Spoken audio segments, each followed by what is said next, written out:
Ang malungkot na kwento ni Gusyon. Si Gusyon ay nagmula sa isang prominenteng pamilya ng mga mahuhusay na assassin, ang House Paxley.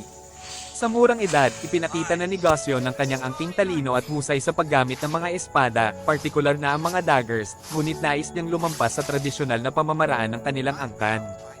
Ang kanilang pamilya ay kilala sa paggamit ng dark magic, ngunit sa kabila ng kanilang yaman at kapangyarihan, may mga bagay na hindi kayang pigilan ng anuman, ang pagkakaiba ng pananaw.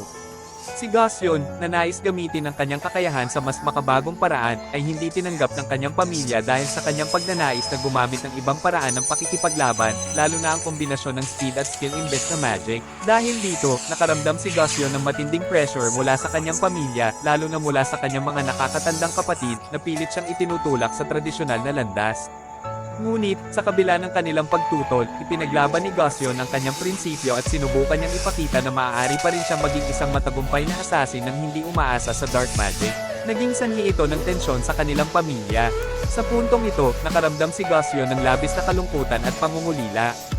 Ipinagkanulo siya ng mga taong inaasahan niyang susuporta sa kanya, at siya ay napilitang umalis at sundan ng sariling landas. Sa kanyang paglalakbay, si Gusyon ay laging may dinadalang bigat sa puso. Siya ay naglalakbay ng mag-isa, hinahanap ang kanyang lugar sa mundo, at tinutuklas kung paano makakamit ang kapayapaan sa kanyang sarili. Bagaman napakahusay niya sa larangan ng pakikipaglaban, palagi niyang dala ang sugat na dulot ng pagtanggi ng kanyang pamilya. Ang kwento ni Gusyon ay hindi lamang tungkol sa kanyang pakikipaglaban sa mga kalaban, kundi pati na rin sa kanyang pakikibaka sa sariling damdamin at sa paghahanap ng kanyang tunay na pagkatao.